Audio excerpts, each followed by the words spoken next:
여러 가지 이제 스킬들을 우리 배우는 것 중에 코칭이라는 게 있습니다.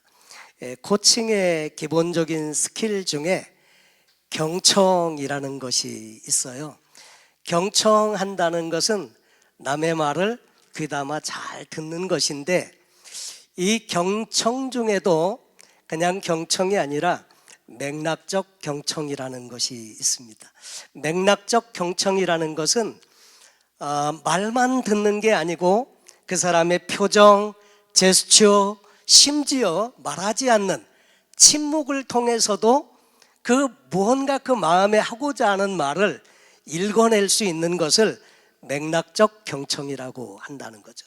다시 말해서 이 히어링과 리스닝은 약간 차이가 있는데, 주의를 집중해서 듣는 것, 이것을 경청이라 한다는 거죠. 그래서 성공하는 사람들에게는 소통이 중요한데, 소통의 가장 중요한 스킬 중에 하나가 바로 이 경청 스킬이다 하는 것을 이야기하고 있습니다. 근데 하나님의 말씀을 듣는 것도 역시 마찬가지로 그냥 이렇게 들리는 소리를 듣는 게 아니고, 그 말을 통해서 하나님이 지금 나에게 하시고자 하는 말이 뭔지를 맥락적 경청을 통해서 적극적으로 듣는 그것이 또 중요하다고 하는 거죠. 오늘 말씀을 들으실 때 그렇게 들으시면 좋겠고요.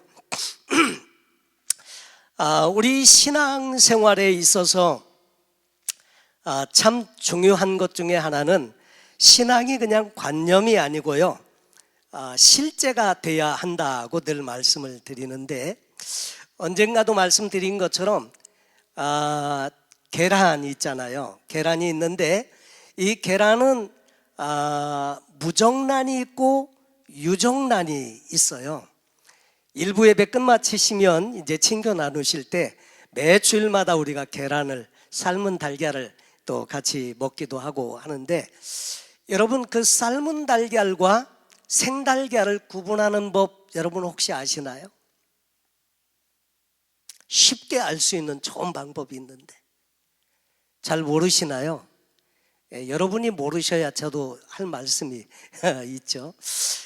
쉽게 구분하는 방법은 테이블 위에 계란을 놓고요, 이렇게 돌려보면 금방 알아요. 돌려보면 팽글팽글 돌아가는 거는 삶은 달걀이에요. 근데 돌리는데 천천히 돌아가는 거, 잘 안 돌아가는 이 달걀은 생달걀이에요. 자, 그런데 유정란과 무정란을 구분하는 법 혹시 아시나요? 모르시죠? 저도 몰라요. 근데 겉으로 볼 때는 유정란이나 무정란이나 구별이 없어요. 구분해낼 방법도 없고요, 알 수 없어요. 그런데 무정란은 품으면 어떻게 돼요? 무정란은요, 썩어요. 그냥 달걀이 상해요. 그래서 버려야 돼요. 근데 유정란은요, 품으면 그 속에 생명이 있어서 이것이 세포 분열이 일어나고 나중에는 병아리가 부화돼 가지고 깨어나는, 이것이 유정란이라는 거죠. 여러분, 우리 신앙도 겉으로 보기에는 비슷해 보일 수 있어요. 그러나 생명이 있는 거하고 생명이 없는 것은 전혀 다르다고 하는 거죠. 근데 생명이 있는 신앙생활을 위해서는 반드시 우리가 복음이라고 하는 이 하나님의 말씀을 통해서 예수님을 만나고 그 하나님의 그 공급하시는 생명이 우리 안에 와야 한다는 거죠. 그러면 우리가 정말 살아있는 생명력 있는 신앙생활을 하게 된다고 하는 것을 이야기해 줍니다. 우리가 함께 읽은 로마서 13장에 있는 말씀은 로마서 중에 어떤 위치에 있는 그 본문이냐면요, 로마서는 전체가 16장으로 되어져 있는데 1장에서부터 11장까지는 주로 그 교리적인 부분을 이야기하고 있어요. 다시 말해서 그 교리적인 핵심 내용이 뭐냐면 이신칭의, 한번 따라해 보실까요? 이신칭의. 이신칭이라는 말은 이신득의라는 말하고도 같이 사용되는데, 그것은 성경 로마서에 나와 있는 것처럼 복음에는 하나님의 능력이 있어서 모든 믿는 자에게 구원을 주시는 하나님의 파워, 능력이라고 말씀을 하시죠. 의인은 오직 믿음으로 말미암아 살리라 함과 같으니라. 그래서 우리가 예수 그리스도께서 나를 위해서 십자가에 죽으시고 내 죄 문제를 다 사해 주셨다는 것을 내가 믿음으로 받아들이면 그 믿음을 하나님은 의로 인정을 해 주셔서 우리를 의인이라고 이렇게 인쳐 주신다고 하는 거죠. 그래서 그 믿음을 통해서 우리가 구원받고 하나님의 자녀가 된다. 그래서 우리가 의롭기 때문에 의인이 아니라 하나님이 의롭다고 인정해 주시기 때문에 우리가 의로운 하나님의 자녀가 될 수 있다. 그것을 설명해 주는 내용이 로마서 1장에서부터 11장까지에 있는 내용입니다. 그리고 12장에서부터 나머지 16장까지에 있는 내용은, 자, 그러면 구원받은 하나님의 사람들은 어떻게 살아야 되냐, 그 문제를 이야기해 주는 적용 부분에 대한 이야기들이 12장부터 구체적으로 등장을 합니다. 그래서 12장에 지난 시간에 함께 말씀을 나누었지만 세부적인 많은 내용들이 있지만 그 내용대로 우리가 살려고 하는 것은 이게 아는 거하고 사는 거는 또 달라요. 알지만 이것이 삶으로 실현되기 위해서 우리는 부단히 말씀을 삶에 적용해서 살아보려고 애를 쓰고 그러면서 훈련하고 연습하다가 그것이 점차 우리가 그렇게 되어져 갈 때 그것을 우리는 성화라고 하는 과정으로 설명을 해주고 있습니다. 우리가 한꺼번에 거룩해지거나 높은 신앙의 단계에 이르지 못하지만 그러나 그 말씀을 삶에 적용해서 실천해 보려고 애쓰다 보면 그것이 신앙이 내 삶에서 체질화되어지고 그래서 경험적인 신앙으로 바뀌게 되는데 그것이 진짜 신앙이다 하는 거죠. 요즘 현대 신앙의 문제점 중에 하나는 아는 것을 사는 것으로 착각하는 경향이 많다는 거죠. 근데 아는 거하고 사는 건 완전히 다르고요. 근데 살 때 비로소 그 말씀이 내 안에서 일하고 역사하는 그런 능력 있는 말씀이 된다고 하는 거죠. 이 피아노도 이렇게 연주를 하시는 분이 연주를 하면 참 듣기 좋고 아 좋다. 그런데 그러면 다음 주에 계속 듣기만 하면요, 여러분 언제 피아노 치실 수 있을 것 같아요? 평생을 가도 피아노 못 치세요. 그러니까 피아노를 치시려고 하면 도레미파솔라시도부터 배워야 한다는 거죠. 연습해야 하고요. 마치 우리 신앙도 하나님 주신 말씀을 삶에 적용하면서 하나씩 훈련하고 연습하는 것이 필요한데 그 핵심적인 신앙의 중요한 내용이 뭐냐? 그래서 오늘 성경 말씀이 아주 간단하게 이야기해 주고 있습니다. 여러분, 신구약 성경 전체를 다 털어가지고 한 단어로 요약을 한다. 그러면 무슨 단어로 요약할 수 있다고 했죠? 예? 사랑. 예, 사랑입니다. 사랑. 그래서 이스라엘 백성들이 그렇게 중요하게 여기는 이 토라, 모세오경에 나와 있는 613가지의 이 토라의 계명은 하라는 계명, 하지 말라는 계명. 하라는 계명은 248가지, 하지 말라는 계명은 365가지, 합쳐서 613가지로 이 토라를 요약을 하게 되는데 이 토라의 법이 또 계속 세부적으로 나누어져서 복잡한 다른 이제 계명들을 같이 따라오게 해요. 미드라시라고도 하고. 그래서 그런 것들로 정리해 놓은 전통들이 있다는 거죠. 그런데 성경은 말하기를 모든 그 계명의 핵심적인 요약은 사랑이라고 말씀을 하세요. 예수님이 한 율법사하고 이렇게 만나서 이야기를 하게 되었어요. 율법사가 물었습니다. 가장 큰 계명이 뭡니까? 그럴 때 예수님께서 하신 말씀이 뭐예요? 마음을 다하고 뜻을 다하고 성품을 다하고 힘을 다해서 주 너희 하나님을 사랑하라고 하는 것과 내 이웃을 내 몸과 같이 사랑하라 하였느니 이것이 온 선지자와 율법의 대강령이니라. 그래서 성경의 모든 내용을 요약하고 줄이면 하나님 사랑, 이웃 사랑입니다. 이 성경이 이렇게 두껍고 많은 이야기가 이 안에 쓰여져 있지만 이 내용을 요약하고 줄이면 아주 간단하게 줄일 수 있는데 하나님 사랑, 이웃 사랑, 사랑에 대한 내용이 바로 이 성경 전체의 내용이다 하는 거죠.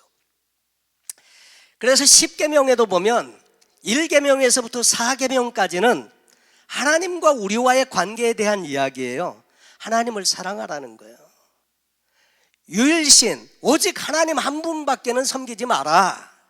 다른 우상들을 만들지 말라. 안식일을 거룩하게 지켜라. 여호와의 이름을 망령되이 일컫지 말라. 하나님과 우리와의 관계에 대한 이야기고요. 그리고 또 나머지 5계명에서 10계명까지는 사람과의 관계에 대한 이야기. 내 부모를 공경해라. 살인하지 말라. 간음하지 말라. 도적질하지 말라. 내 이웃을 해하려고 거짓 증거하지 말아라. 등등 해서 사람과의 관계의 문제인데, 이 성경의 말씀은 뭐냐면 사랑하면 모든 율법을 다 이룬다는 거예요. 여러분, 하나님을 사랑하는데 우상 숭배할까요? 하나님을 사랑하면 그 여호와의 이름을 망령되이 일컬을까요? 사랑하면 다 끝난다는 거예요.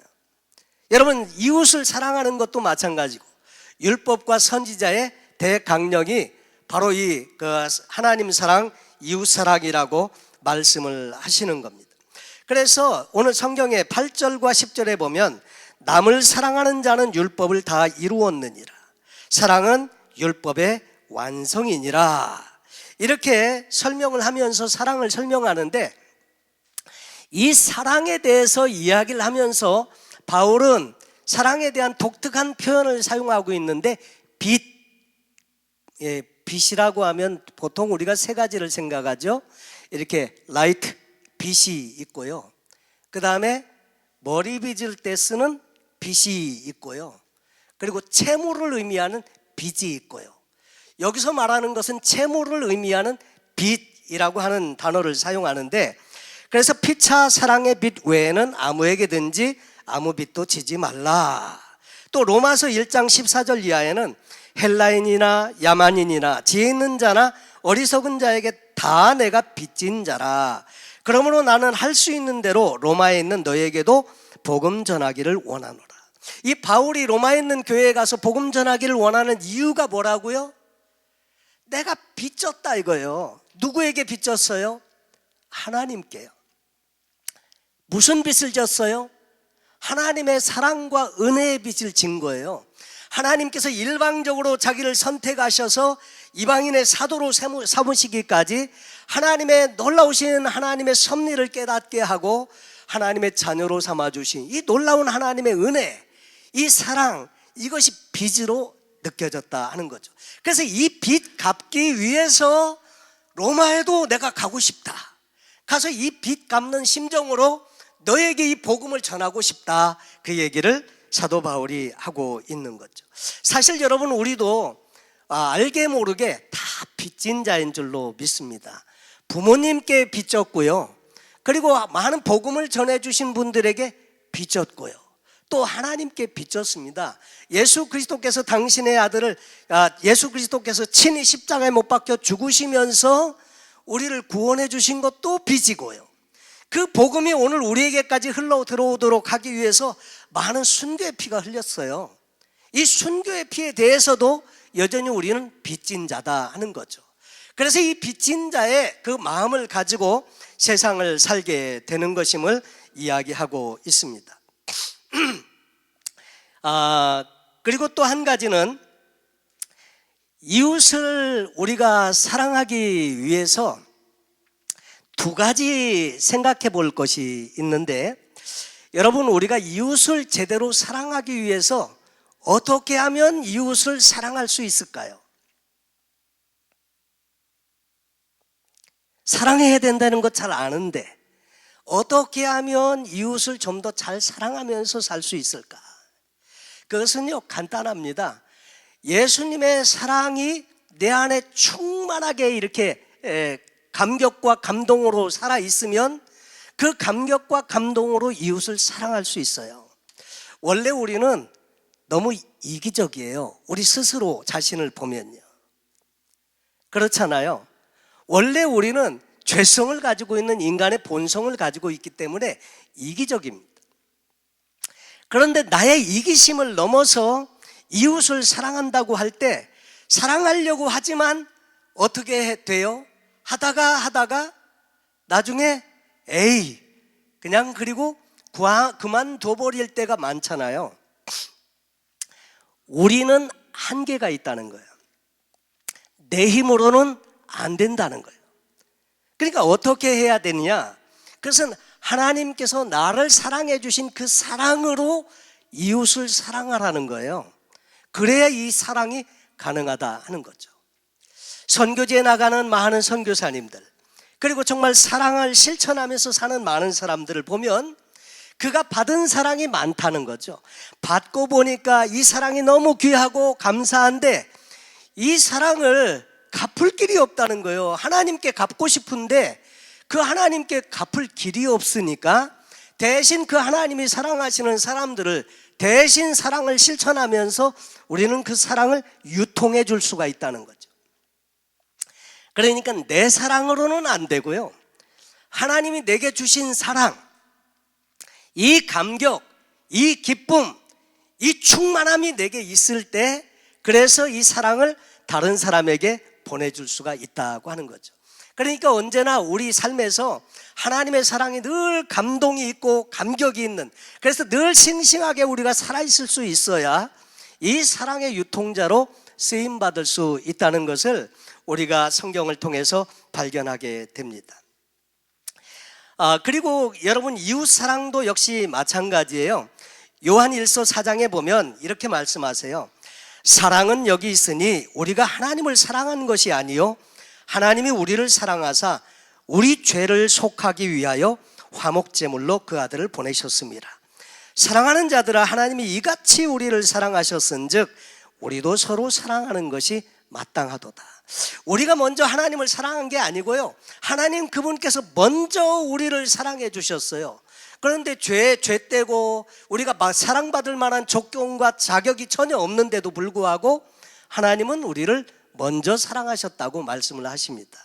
그러면서 우리를 위해서 사랑하신 그 표가 우리의 죄를 속하기 위해서 화목제물로 그 아들을 보내셨다. 사랑하는 자들아, 하나님이 이같이 우리를 사랑하셨은즉 우리도 서로 사랑하는 것이 마땅하지 않느냐. 그러면서 하나님의 사랑을 가지고 우리도 이웃을 사랑하자, 이렇게 말씀을 하시는 것입니다.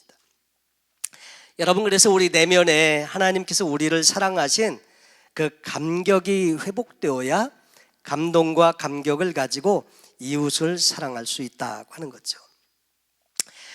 그래서 로마서 12장부터 16장까지 이 적용하는 모든 말씀은 먼저 받은 은혜가 있기 때문에 우리가 그렇게 살 수 있다고 바울은 우리에게 권면을 해주는데, 여러분, 그 사랑을 상기시켜주는 본문들이 로마서에 있습니다. 로마서 5장 6절에 우리가 아직 연약할 때에 기약대로 그리스도께서 경건하지 않은 자를 위하여 죽으셨도다. 뭐 사랑할 만하고 그렇게 또 받을 자격이 있어서 우리를 사랑한 게 아니시고요, 하나님은 우리는 자격도 없고 공로도 없고 그런 아무것도 없는데 그럼에도 불구하고 그리스도께서 경건하지 않은 자를 위하여 죽으셨다. 우리가 아직 죄인 되었을 때에 그리스도께서 우리를 위하여 죽으심으로 하나님께서 우리에 대한 자기의 사랑을 확증하셨느니라. 그리고 로마서 8장 38절에는요 내가 확신하노니 사망이나 생명이나 천사들이나 권세자들이나 현재일이나 장래일이나 능력이나 높음이나 깊음이나 다른 어떤 피조물이라도 우리를 우리 주 그리스도 예수 안에 있는 하나님의 사랑에서 끊을 수 없으리라. 여러분, 하나님의 사랑은 위대하고요, 이 사랑에서 끊을 수 있는 것은 아무것도 없다고 말씀하세요. 그래서 이 하나님의 사랑이 우리 안에 충만하게 임하게 되면 우리도 역시 이웃을 사랑할 수 있게 된다고 하는 거죠. 그리고 또 한 가지가 있는데 13장 8절에 피차 사랑의 빚 외에는 아무에게든지 아무 빚도 지지 말라. 남을 사랑하는 자는 율법을 다 이루었느니라. 말씀을 함께 시작하면서 설명을 드린 것처럼 모든 율법은 바로 하나님을 사랑하고 이웃을 사랑하라는 그 기본적인 내용을 가지고 있으면서 계명을 지키도록 되어져 있었는데, 이 바리새인들이 예수님께 그렇게 책망받은 이유가 하나 있어요. 그것은 뭐냐면 율법은 철저히 지키는데 그 근본 정신이 없다는 거예요. 하나님을 사랑하기 때문에 모든 행위가 이렇게 하나님께 드려지는 삶으로 되어지는 건데, 율법은 지키는데 하나님을 사랑하는 마음이 없어요. 그래서 이 바리새인들은 얼마나 철저하게 율법을 지키려고 애를 썼느냐면요, 근체와 회향의 11조까지 드렸어요. 근체와 회향이 뭐예요? 잘 모르시나요? 그러니까 여자분들이 음식할 때 조미료 있잖아요. 조미료, 향료, 거기 음식에 들어가는 로즈메리 같은 거, 양식에는 그런 것도 들어가는데, 음식에 들어가는 양념으로 들어가는 모든 그것까지도 10분의 1을 구별해서 바칠 정도니까 얼마나 철저하게 지켰어요. 그런데 왜 책망받았어요? 근본 정신 하나님을 사랑하는 마음이 그 안에 없다는 거예요. 그것 때문에 책망을 받은 거예요. 그러니까 여러분, 다른 건 몰라도 돼요. 성경의 율법 다 몰라도 돼요. 모르셔도 한 가지만 아시면 다 이렇게 통용되는 것이 있는데, 그게 뭐예요? 사랑하면 되는 거예요. 하나님을 사랑하는 마음으로 모든 일을 행하면 그 율법을 이루는 거예요. 그리고 이웃을 사랑하는 마음으로 행하면 그게 다 말씀의 계명을 지키는 거예요. 그래서 예수님께서 오셔서 뭐라고 말씀하셨느냐면, 내가 율법을 폐하러 온 줄로 아느냐? 아니라 내가 오히려 율법을 완성하러 왔다. 그리고 하신 것이 사랑을 전하는 일을 하신 거죠.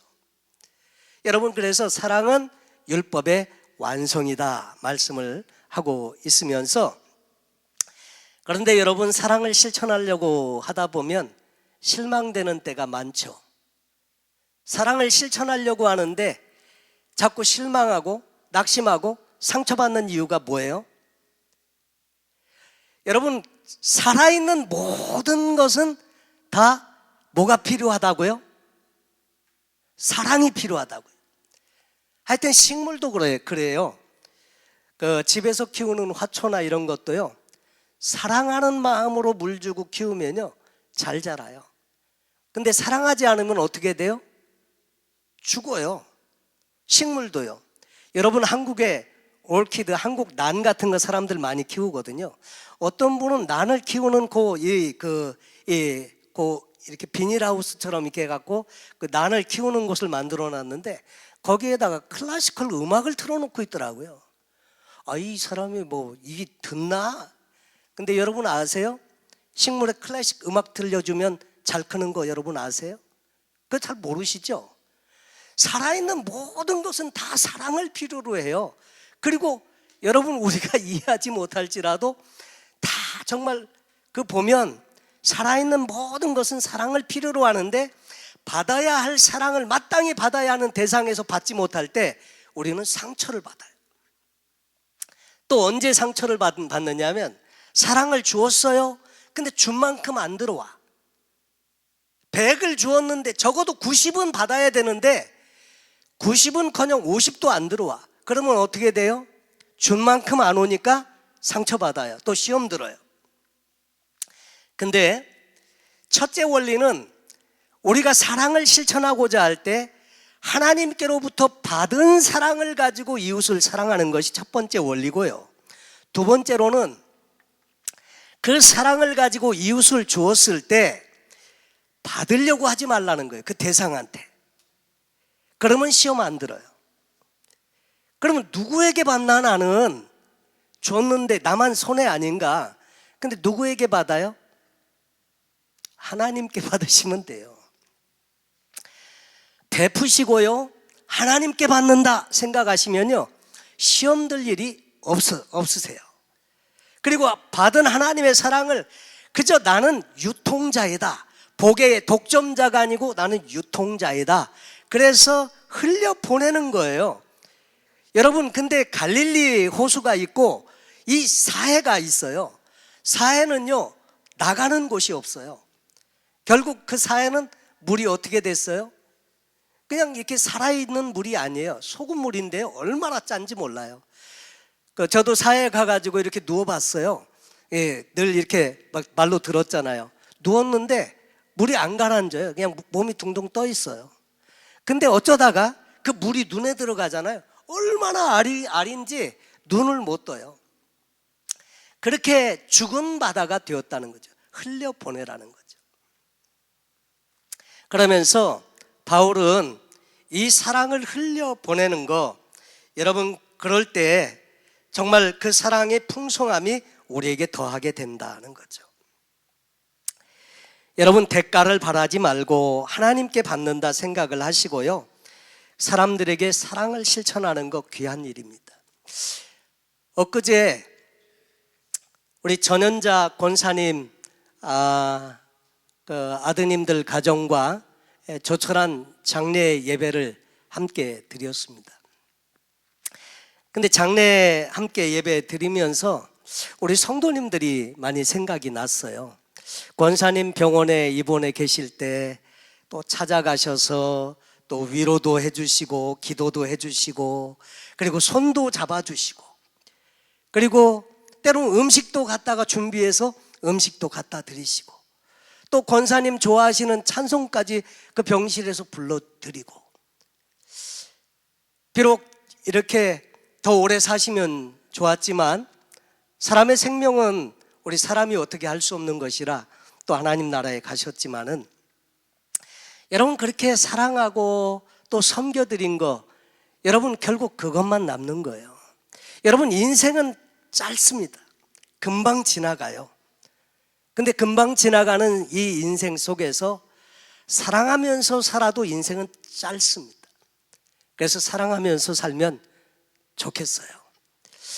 이 하나님의 말씀을 늘 생각하면서 저도 집안에서 실천하려고 늘 기도하고 애쓰고 이렇게 하는데, 여러분 우리가 받은 은혜에 대해서 하나님께 갚을 길은 없지만, 그러나 이것을 그 하나님의 사랑을 받은 우리가 이 사랑을 함께 이웃들과 더불어 나누는 일이 하나님이 기뻐하시는 일이라는 거죠.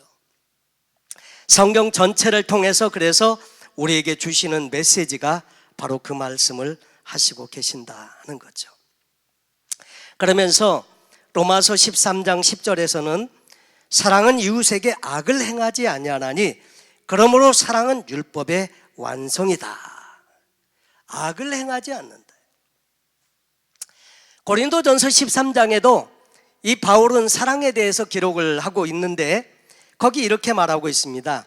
사랑은 오래 참고 사랑은 온유하며 시기하지 아니하며 자랑하지 아니하며 교만하지 아니하며 무례히 행치 아니하며 자기의 유익을 구하지 아니하며 성내지 아니하며 악한 것을 생각지 아니하며 불의를 기뻐하지 아니하며 진리와 함께 기뻐하고 모든 것을 참으며 모든 것을 믿으며 모든 것을 바라며 모든 것을 견디느니라. 많은 사람들이 그런데 이 사랑에 대해서 생각하면서 가슴에 뭐 찡하게 오는 감정적인 것을 사랑으로 생각하기 쉬워요.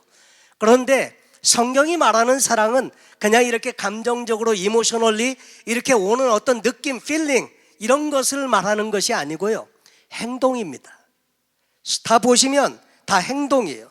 오래 참고 온유하고 시기하지 않고 자랑하지 않고 교만하지 않고 무례히 행치 않고 자기의 유익을 구하지 않고 성내지 않고 악한 것을 생각지 않고 불의를 기뻐하지 않고 진리와 함께 기뻐하며 모든 것을 참고 믿고 바라고 견딘다. 다 행동하는 겁니다.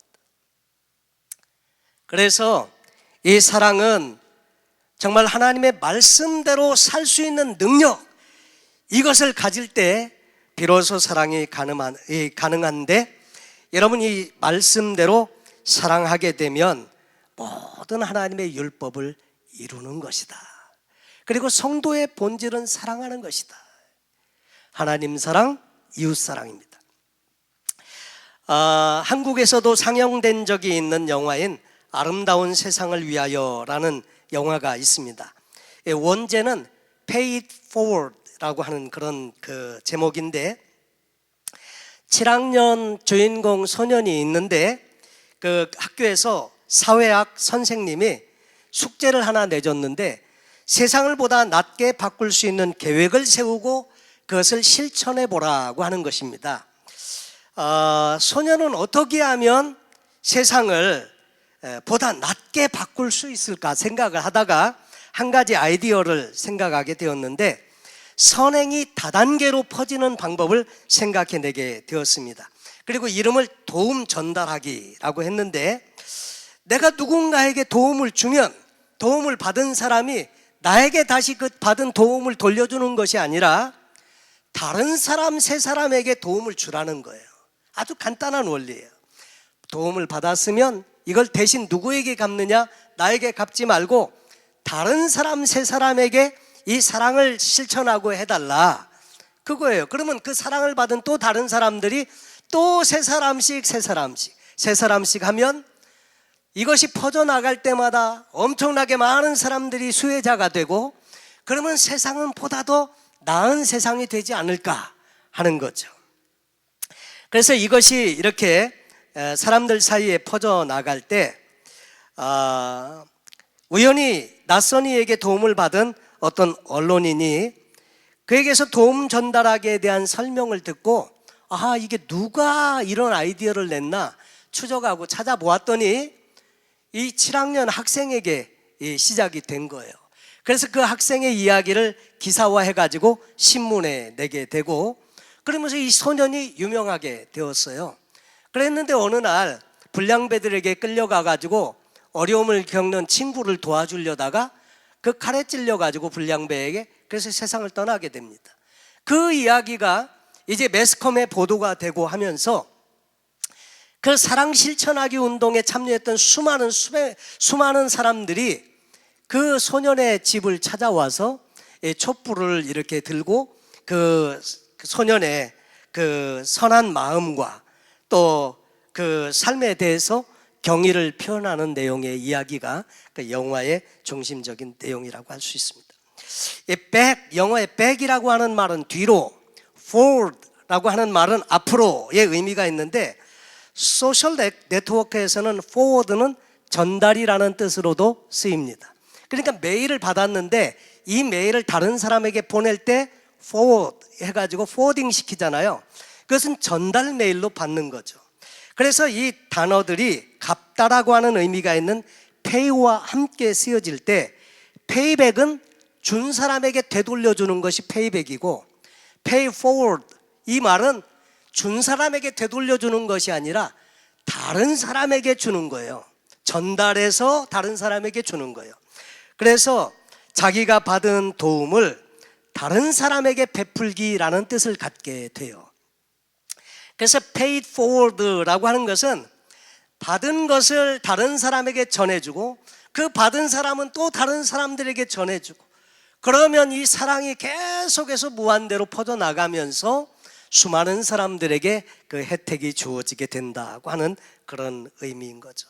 여러분, 어떤 의미에서 보면 우리가 받은 많은 사랑들이 있습니다. 하나님께로부터 받은 사랑, 부모님께로부터 받은 사랑, 또 나를 사랑해 주시는 이웃들로부터 또 성도님들을 통해서 받은 사랑, 이런 사랑들이 있는데 이 사랑을 내게만 머물게 하지 말고 이웃들에게 흘려보내면서 그렇게 되어질 때 그 사랑을 통해서 많은 사람들이 또 하나님의 사랑을 경험하게 되고 한다는 거죠.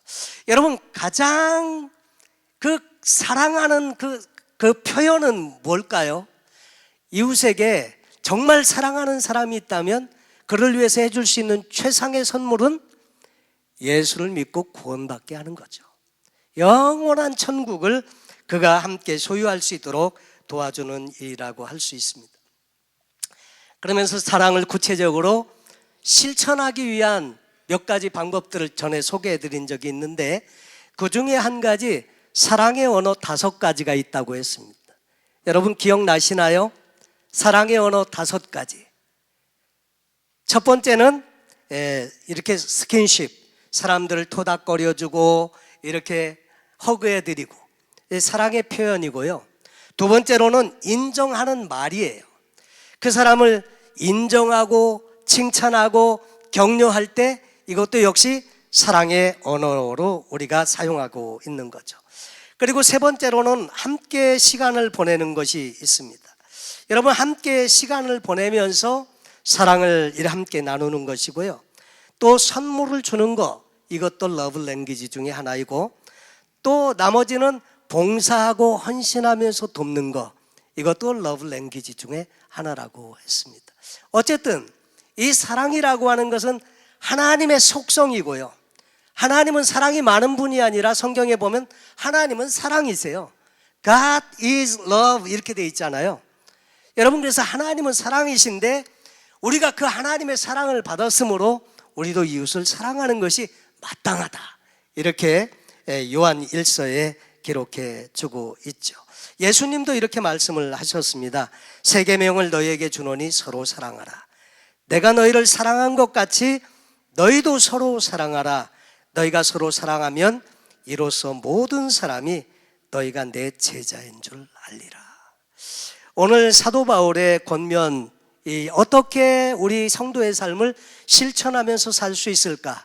몇 가지 다른 것들도 있지만 오늘 꼭 기억하실 것은 성경의 핵심은 사랑이고, 이 사랑은 크게 두 가지로 나누는데 하나님을 사랑하라는 것, 이웃을 사랑하라는 것. 이웃을 사랑할 때 내 것 가지고는 안 되니까 하나님의 주시는 사랑을 가지고 그 이웃을 사랑하라는 것이고, 사랑을 하면서 실망하거나 또 낙심하거나 하지 않을 이유가 있는 것은 그 베푼 사랑을 그 사람에게 받지 말고 그 베푼 사랑은 하나님께 받으시라는 거예요. 그러면 실망할 일도 없고, 그리고 또 낙심할 일도 없고요. 그리고 이 사랑을 실천하면서 살아갈 때 그 사랑을 통해서 수많은 사람들이 이 사랑의 근원자이신 예수 그리스도를 발견하게 되고, 그래서 우리는 사랑의 실천자로 복음적인 삶을 살 수 있다는 것입니다. 오늘 이 말씀을 들으셨는데 말씀을 구체적으로 삶에 실천할 수 있기를 바랍니다. 내가 이렇게 말씀을 들으면서 어떤 사람에 대해서 사랑해야 될 사람, 그러나 어떤 쉽지 않은 어떤 대상이 생각나시거든요. 오늘 기도하시면서 정말 주님의 그 사랑을 그에게 전할 수 있는 그런 또 결심과 결단이 있으면 좋겠습니다. 우리 말씀을 기억하시면서 우리 찬송 같이 한번 드리시고 결단하고 기도하기 원합니다. 그 사랑